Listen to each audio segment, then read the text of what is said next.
अच्छा, डोनेशन पे जो रिबेट है वो मिलता है एवरेज रेट ऑफ टैक्स के हिसाब से, ए डिवाइड बाय बी। ठीक है।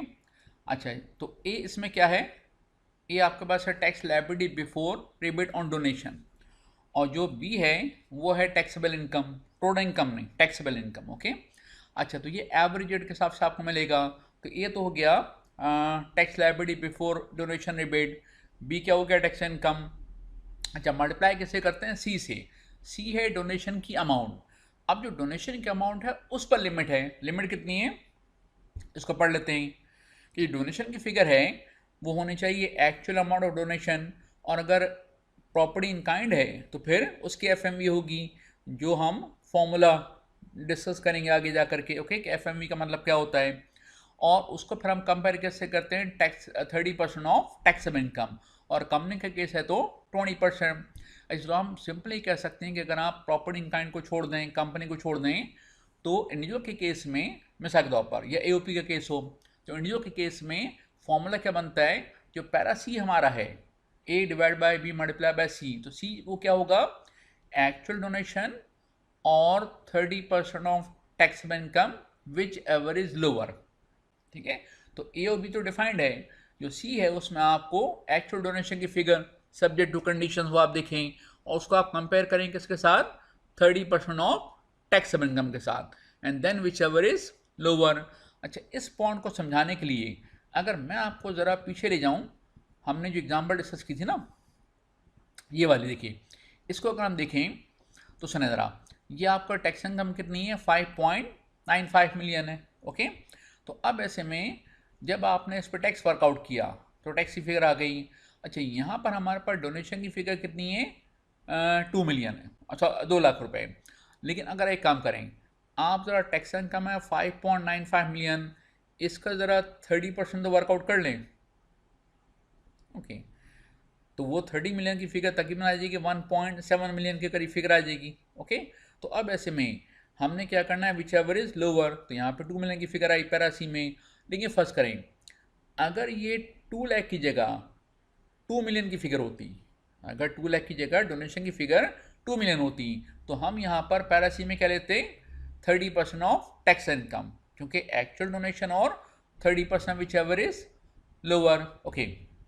अच्छा, अब इसमें एक बात आप और ये पूछ सकते हैं कि साहब ये 30% की फिगर तो अच्छी खासी बड़ी फिगर होती है, तो ये क्या ऐसा होगा कि कोई बहुत बड़ी फिगर डोनेशन में दे दें। तो चलें, मैं इसमें आपको ज़रा एक आईसीएमए का एक पुराना क्वेश्चन है, काफ़ी पुराना क्वेश्चन है, उसमें पॉइंट आ चुका है। देखिए कैसा आया।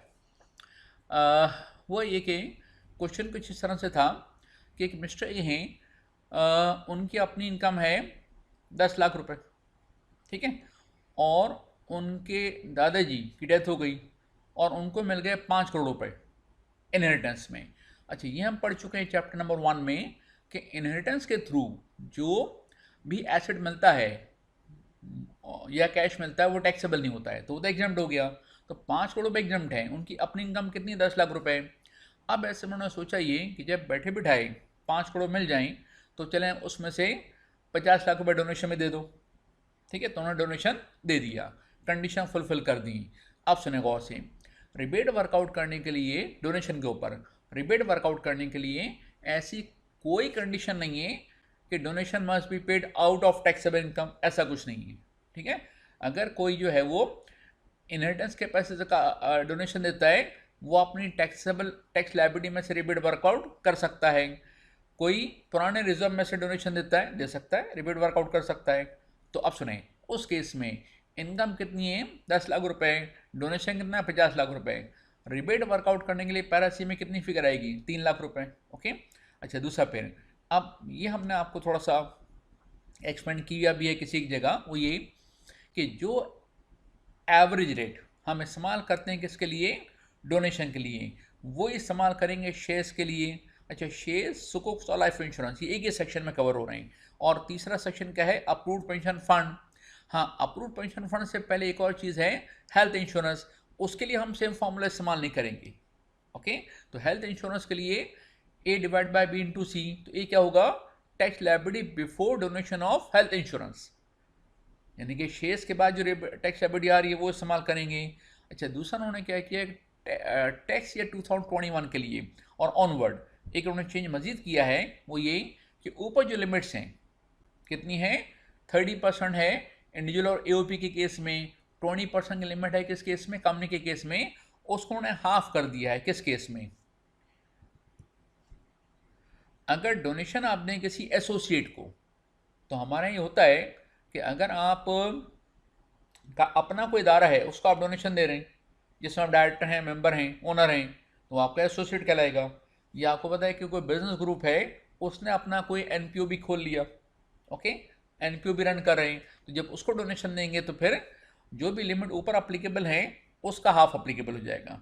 तो अगर आपको एग्जाम क्वेश्चन बताया जाए कि डोनेशन में से इन्हें दिया आपने किसी ऐसे एनपीओ को जो उसका एसोसिएट है, ठीक है, ओके, तो अब उस सूरत में जो लिमिट अप्लीकेबल होगी कितनी होगी, 15%। अच्छा, ये हमने जो रिबेट वर्कआउट करना उसकी हमने बात कर ली। उसके बाद एक मसला और है, वो ये कि donations are of two types. एक डोनेशन वो है जिस पर आप एवरेज रेट के हिसाब से रिबेट वर्कआउट करेंगे, दूसरा डोनेशन वो है कि जिस पर आपको रिबेट नहीं मिलेगा बल्कि आप ज़कात की तरह उसे डायरेक्टली इनकम से माइनस करेंगे। तो दो तरह के डोनेशन हो गए, एक हो गया डायरेक्ट डिडक्शन और एक हो गया रिबेट वाला आइटम, ठीक है। तो रिबेट का मसला क्या हुआ कि आप वो डोनेशन की फिगर को आप इनकम से माइनस नहीं करोगे, और अगर किसी ने पीएनएल में चार्ज कर दिया तो उसको ऐड बैक करो और फिर बाद में रिबेट वर्कआउट करो। लेकिन जो सेकंड शेड्यूल वाला डोनेशन है वो आपने चार्ज कर दिया तो इट्स ओके, ठीक है ना, या आप उसे इनकम से माइनस करेंगे अगर नहीं चार्ज किया तो आपने, ठीक है।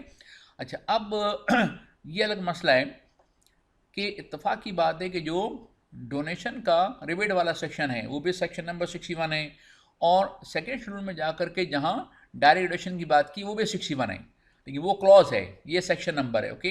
तो जहाँ सेक्शन नंबर 61 एप्लीकेबल होगा आपने रिबेट वर्कआउट करना है, और जहाँ क्लॉज नंबर 61 एप्लीकेबल होगा वहाँ पर आपने डायरेक्ट डिडक्शन की बात करनी है। अब आप एग्जामिनेशन में क्या करें, ठीक है ना, अगर स्पेसिफाई ना किया जाए तो बात यह कि जो क्लॉज नंबर 61 है उसमें कुछ स्पेसिफाइड इंस्टीट्यूशंस हैं, सेक्शन नंबर 61 में इंस्टीट्यूशन स्पेसिफाइड नहीं है, अप्रूव्ड हैं। तो अप्रूव्ड इदारे तो हमारे यहाँ हज़ारों की तादाद में हैं, लेकिन जो स्पेसिफाइड हैं वो गिनती के चंद हैं, 50 हैं, 100 हैं, 150 जो भी हैं, ओके। तो अब ऐसे में अगर एग्जामिनेशन क्वेश्चन में कुछ मेंशन ना करें तो मेरे ओपिनियन में आपको रिबेट की तरफ जाना चाहिए, क्योंकि वो ज़्यादा कॉमन होता है, ओके। उसका फिर मैक्सिमम लिमिट इस पर भी अप्लीकेबल है वही वाली, ठीक है ना। अच्छा, उसके बाद फिर यहाँ पर भी वही कंसेप्ट उन्होंने अभी रिसेंटली इंट्रोड्यूस किया है कि जो 30% लिमिट है, अगर किसी एसोसिएट को डोनेशन देंगे तो वो लिमिट 30 की जगह 15% हो जाएगी। जहाँ लिमिट 20% की अप्लीकेबल है कंपनी के केस में, वो लिमिट अब कितनी हो जाएगी, 10% हो जाएगी। दूसरा एक और चेंज उन्होंने 2021 में किया है, और वो ये है कि अब अगर आप उन स्पेसिफाइड इंस्टीट्यूशन को डोनेशन देते हैं तो वहाँ पर भी बैंकिंग चैनल आपको यूज़ करना होगा, आप कैश पेमेंट नहीं कर सकते, और कैश पे करेंगे तो फिर आपको रिबेट मतलब डायरेक्ट डिडक्शन आप क्लेम नहीं कर सकेंगे। जबकि 2020 तक यहाँ पर क्या था कि उन स्पेसिफाइड इंस्टीट्यूशंस को आप डोनेशन दे सकते हैं, कैश में चाहें कैश में दे दें, चाहें तो आप बैंक चैनल के जरिए दे दें, ठीक है, ओके।